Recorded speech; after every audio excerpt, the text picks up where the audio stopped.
Hello, hello, hello. This is ColethaAlbert. Thank you for coming by my channel. I appreciate you. Like this video, please support my channel by subscribing and hitting the notification bell. I come to you every Monday at 10 a.m. and I look forward to seeing you guys. Okay, leave your comment below and let's do this. You see the title, right? If you've been subscribing here for a while, you know that I am so into safety. Okay, if you are new to my channel, welcome, and you're gonna see just how it goes down over here. All right, safety and common sense is how we do it over here. Okay, all right, positive, encouraging. Okay, so this is a big deal. I have lived internationally. I have been in hotel rooms all over the world. Everybody has a different system for locking, okay? I have had so many situations where maintenance guys at different apartments in different places have come into my place and stole food, clothing, my children's toys. I used to have these yo-yos for my sons that had like scorpions in them and stuff like that. And I had maintenance guys stealing from children. And this was at a small apartment complex. So it wasn't even like, oh, geez, it's so huge and big. I don't know who did it. I know exactly who did it. They just come in your house and shop and get whatever they want. Okay? Yes, they do. And I have lived in places where the maintenance guy was a crackhead and would come into my place looking for dope, looking for drugs, looking for things that they could steal to go pawn to get drug money. And this was in Seattle. And let my dog out. I come home from work and my dog is not in the house. She out in the neighborhood and stuff.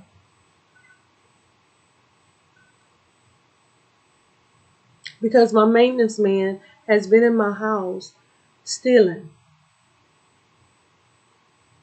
And my dog got out of the house because he's a crackhead. He doesn't care that she's followed him to the door and is leaving with him because he's gotten what he was looking for to steal, and he's trying to hurry up so he can get to the pawn shop so he can get to his dope man. Several times this has happened. Several times.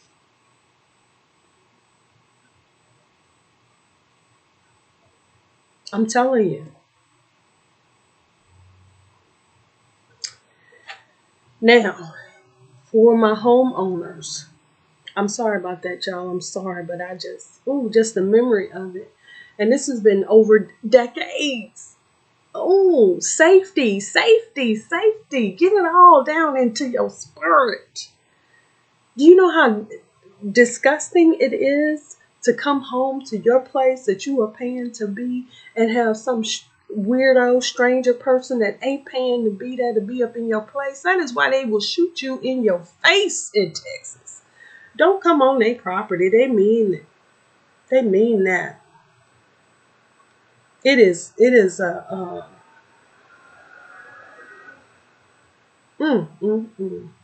horrible, horrible. It will kill you dead. They mean that. Listen, what your locksmith won't tell you. Let's get into this, y'all. These secrets will keep you from getting gouged or worse when you lock yourself or other people out. My neighbor right now is having a problem with that. Her husband always locks himself out. I just ignore him. I just act like I don't even see him. Okay? Listen.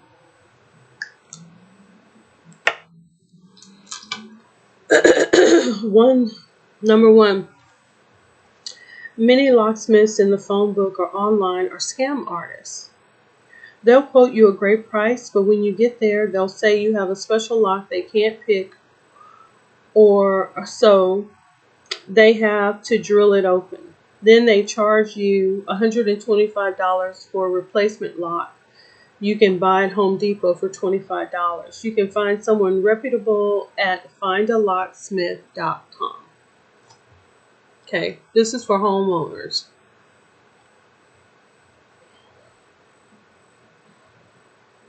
Number 2, it's easy to defeat the cheapo locks from big box stores like Home Depot and Lowe's. Most are mass-produced by reputable manufacturers, but to very low standards. Look for at least a grade 2 lock, okay? Number 3, the best lock is a deadbolt that's properly installed, okay? And I remember hearing my parents discuss that when I was a kid about deadbolt locks, okay? It should have at least a 1-inch throw.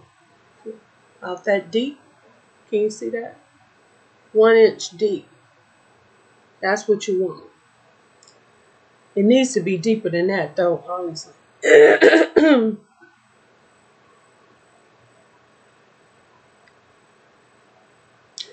Okay. It should have at least a 1-inch throw, and on the strike side, there should be a security plate with screws at least 3 inches long that go all the way into the door's wood frame. Number 4, if you have a window on or near your door, that's a problem. I was looking at these places, this house in Atlanta, and there it was, big as the day. The front door, and then by the front door was this long window pane. And I thought, Jesus, so not okay. So not okay. So not secure at all. So many back doors that I've seen have windows in the back door. Oh, I've had nightmares about that. Nightmares. Do you hear me? Not secure. Not secure. Okay, listen, it says, if you have a window on or near your door, a thumb turn deadbolt won't do much good. Just reach in it. Okay? Burglars knock out the glass, stick a hand in, and turn. Get a double cylinder lock that needs a key on the inside. Now, a guy that I know, his name was John. I can't remember his last name. Oh, Taylor. John Taylor. He bought his house when he was in his early 20s, and he had that kind of lock where you needed a key on the inside as well. It didn't have like the twist to lock the door. You needed the key to lock it. Okay, so, but here's the deal. John was a little, and so he had all of this equipment and stuff in his house, and he would have strange people over to his house, and deadbolt or no deadbolt, honey, he got robbed. All his stuff. Sound equipment, microphones, all this stuff. Your lifestyle matters too, boo-boo kitty. Okay? All right. Number 5. Keys stamped. A key is stamped. Keys stamped do not duplicate or duplicated all the time. Ask me about high security locks with keys that can't be replicated at the hardware store. Number 6, when you buy a new house, always have your locks rekeyed. Otherwise, there's probably a master key out there that can easily open your home. Number 7, don't believe a car dealer who says only he can duplicate keys. In most cases, a locksmith who specializes in automotive work can make you a key, usually cheaper. Number 8, divorce lockouts are a challenge. The soon-to-be ex-wife will call and say she's locked out. So I get her in and change the locks, then the husband calls with the same request. I refer him to a competitor. This happened to me. I called and had the locks changed. And while I was at work, this person showed up and called the police on me. Well, I let the police know that what was going on. I called them and let them know the situation. And yeah, that this person went missing again. Yes, this person went missing over Christmas. I called the police. I did a missing persons report. I talked to the police over and over and over. His family had them to do a welfare check at the house because they are some bunch of losers. And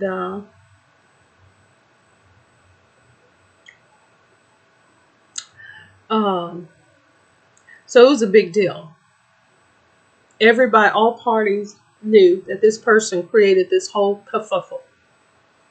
So the next year, this, hold on, it's probably my UPS guy. Hold on one second. Okay, y'all, forgive me. I'm so sorry. Had a visitor at my door.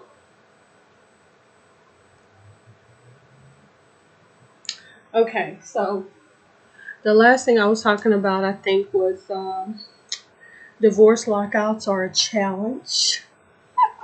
And I was telling you about the time that I had the police and everything. Anyway, let's move on. Have a housekeeper who needs a key, right? Ask me to key your door so that your master key works on both the deadbolt and the doorknob, but hers works just on the knob.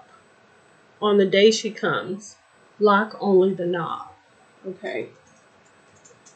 That's for if you have a live-out housekeeper, though, okay?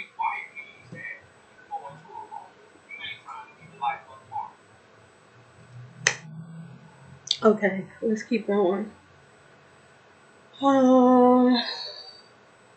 10. A lot of us do undercover work for the cops.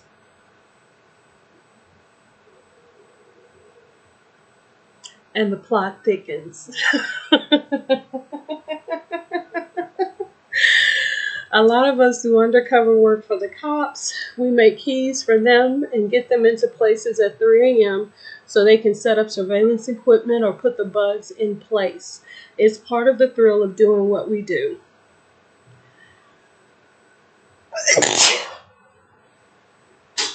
Excuse me. Okay. Listen.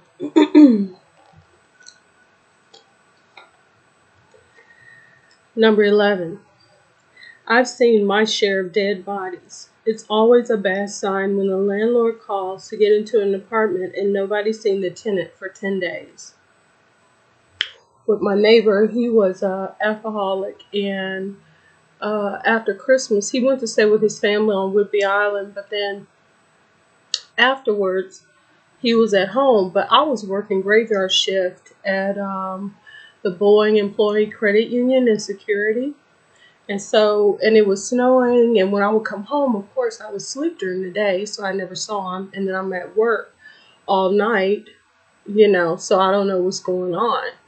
And so, one day I saw him, and I was on the phone talking to Carolyn, and I was like, boy, my neighbor looked bad. He got a gorilla on his back, And a few days later, or weeks later, I want to say, his mom called me and asked me when was the last time I saw him, and I was like, I don't know. And then I called up Erin, and she was just like, it's whatever, he's a grown person.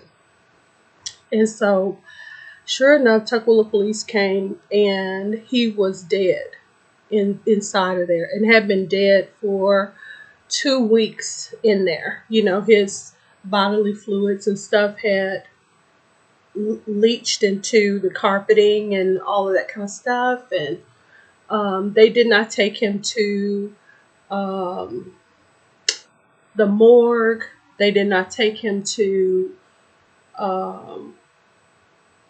the emergency room, the hospital, nothing like that. He went straight to the funeral home.